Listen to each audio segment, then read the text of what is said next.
Yes, life process. Life process का मतलब कोई भी मनुष्य है उसको दैनिक जीवन में काम करने के लिए क्या चाहिए? ऊर्जा चाहिए, एनर्जी चाहिए। और ये एनर्जी कहां से मिलती है उसको? भोजन से मिलती है। ठीक है, भोजन से मिलती है। फिर क्या करता है? इंसान हो या कोई भी जीव जंतु हो, वो श्वसन करता है, पाचन करता है, उत्सर्जन करता है, उसमें वृद्धि होती है और रिप्रोड्यूस योरसेल्फ, अपने आप को वो क्या करता है? संख्या को बढ़ाता है, जनन करता है।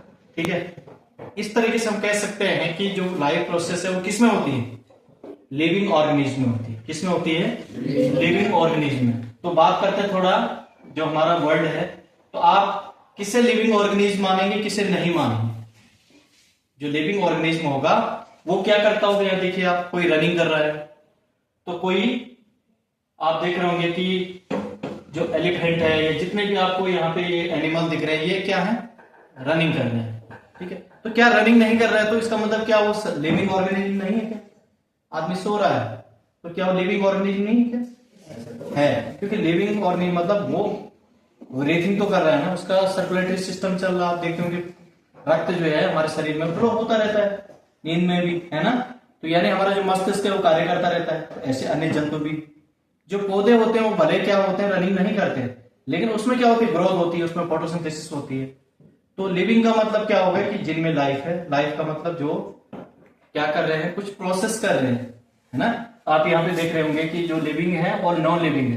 तो जैसे ये चेयर है यहाँ पे, तो चेयर में आप देखेंगे 1-2 घंटे बाद चेयर उतनी ही मिलेगी आपको, 10 साल बाद भी देखेंगे उतनी ही मिलेगी, यानी कोई ग्रोथ नहीं उसमें। तो ये क्या है? नॉन लिविंग है। लेकिन जिनमें क्या हो रहा है? पोस्ट न्यूट्रिशन हो रहा है, उनमें जो रिप्रोडक्शन हो रहा है, ग्रोथ हो रही है, ठीक है, ब्रीथिंग हो रही है, यानी रेस्पिरेशन हो रहा है, तो वो क्या है? लिविंग। आगे आप देखेंगे इसमें कि जो हम कैरेक्टरिस्टिक की बात करते हैं कि इनके क्या लक्षण हो सकते हैं इसके लिविंग ऑर्गेनिज्म।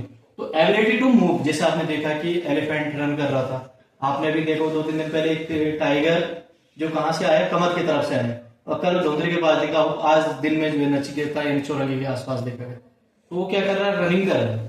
तो क्या करते हैं? Ability to move. बहुत सारे माइक्रो ऑर्गेनिज्म भी है, वो प्रोटीन करते हैं ना।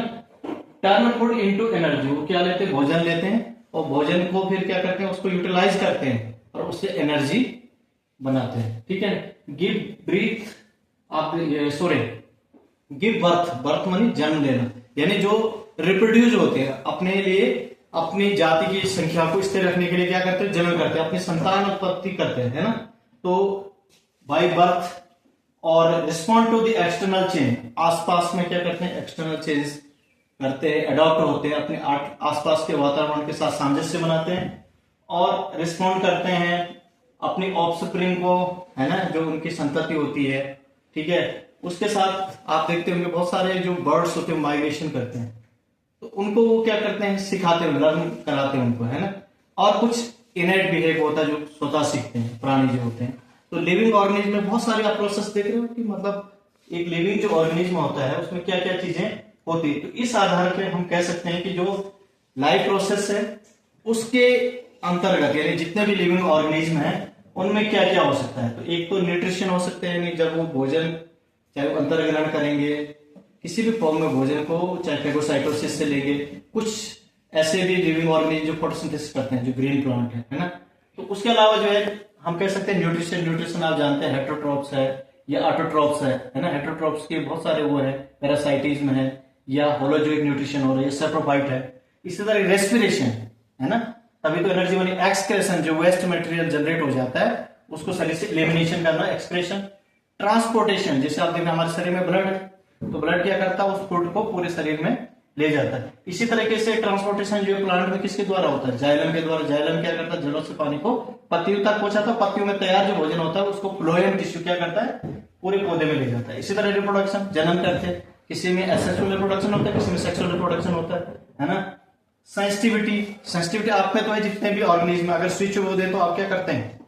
प्रति रिस्पॉन्स करते हैं। लेकिन कुछ प्लांट्स भी करते हैं फोटोसिंथेसिस करते हैं, जितने ग्रीन प्लांट होते हैं। तो हमारा जो कहने का मतलब है कि जो भोजन होता है उसका यूटिलाइजेशन होता है, यूटिलाइजेशन के बाद एनर्जी बनती है। एनर्जी हमारी जो बायोसिंथेसिस, जो लाइफ प्रोसेस होती है, उसमें वो उपयोग में आती है, यूटिलाइज हो जाती है। एनर्जी का यूटिलाइजेशन भी, ये हमारा कहलाएगा न्यूट्रिशन। और न्यूट्रिशन में न्यूट्रिएंट एक शब्द आता है, पोषक तत्व। न्यूट्रिएंट्स क्या होते हैं मालूम है किसी को? आपने कार्बोहाइड्रेट सुना है, आपने प्रोटीन सुना है, फैट सुना है, मिनरल्स है, विटामिन है ना, ये सारे क्या होते हैं हमारे फूड में होते हैं, ठीक है, होते हैं ना पोषक तत्व जिन्हें कहते हैं। तो इसी को ग्रहण करने की जो प्रक्रिया हो क्या कहलाती है? न्यूट्रिशन कहलाती है। आप कह सकते हैं कि जो लिविंग ऑर्गेनिज्म है उनको कैसे नीड होती है, किस चीज की? Energy for growth and maintenance. तो वो इसको किससे ऑब्टेन करेंगे? एनर्जी को फूड से।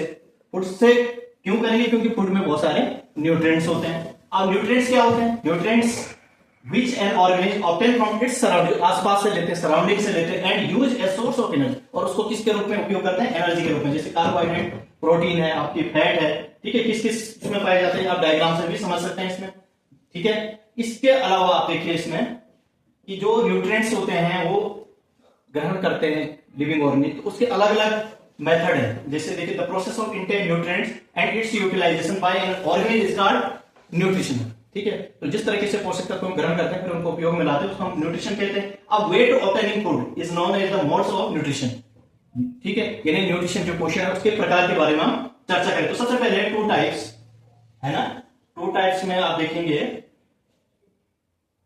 कौन कौन से? Autotrophic and heterotrophic. ऑटोट्रोपिक जो अपना भोजन जो है स्वयं तैयार कर सकते हैं। किसके द्वारा करते हैं तैयार? अभी आपको बता, जितने ग्रीन प्लांट है उनमें क्या होते हैं? पत्तियां होती हैं। पत्तियां क्या होती हैं? उनमें क्लोरोफिल होता है। क्लोरोप्लास्ट सुना है आपने, जो प्लांट सेल में होता है ना, तो जो क्लोरोफिल होता है उसमें, किसमें? ग्रीन प्लांट में।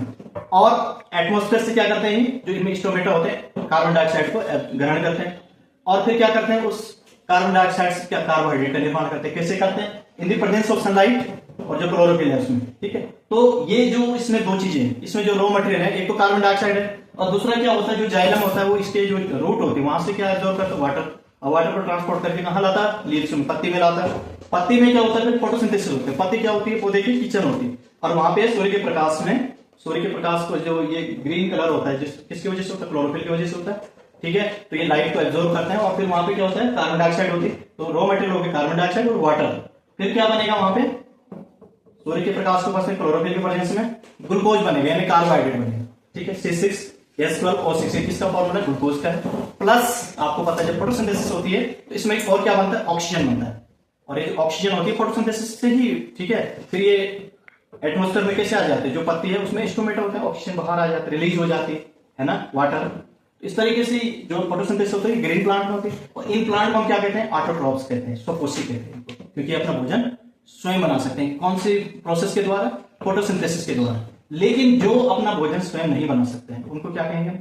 हेटरोट्रोप्स, जो दूसरों पे निर्भर होते हैं, डिपेंडेंट ऑन अनदर, ये दूसरे पे जो निर्भर करते हैं। जैसे हेटरोट्रोप के अंतर्गत जो है हम अगले उसमें पढ़ेंगे आपके, इसमें सबसे पहले जो है आप देखते होंगे सेप्रोट्रोप्स। इसमें मशरूम आते हैं, जो आप देखते हो ना बरसात में फफूंद देखिए आपने, या रोटी में देख लो राइजोपस लग जाता है। तो ये जो फंगस होते हैं इनमें क्लोरोफिल नहीं होता है, ठीक है। और ये क्या करते हैं? डेड ऑर्गेनिक मैटर, जैसे कोई लकड़ी हो, कोई भी ऑर्गेनिक चीजें हो, वहां पर ये क्या करते हैं? अपना भोजन लेते हैं, डेड एंड डिके मैटर से अपना भोजन लेते हैं। हिंदी में कहते हैं इनको मृतोपजीवी, क्योंकि ये भोजन डेड ऑर्गेनिक मैटर से ग्रहण करते हैं, तो इनको मृतोपजीवी कहते हैं, सेप्रोट्रोप्स कहते हैं, ठीक है। जैसे ऑटोट्रोप्स में क्या हो रहा था? भोजन कार्बोहाइड्रेट के रूप में बन रहा था, जो कि संचित होकर पहले तो ग्लूकोज बनता है, फिर स्टार्च के रूप में रहता है। और जंतु में स्टार्च की जगह क्या होता है? ग्लाइकोजन होता है, जो ग्लूकोज होता है ग्लाइकोजन में चेंज हो जाता है। प्लांट्स में क्या होता है? स्टार्च के रूप में, है ना। और जो अभी हम सेप्रोट्रोप्स की बात करते हैं, ये डेड ऑर्गेनिक मैटर से अपना क्या लेते हैं? न्यूट्रिशन लेते हैं, अपना पोषण लेते हैं। इसके अलावा आपने कुछ पैरासाइट भी देखे होंगे। ऐसे जो पैरासाइट होते हैं जिसमें पैरासाइटिज्म पाई जाती है, जैसे आपने देखा होगा कुछ एक्टो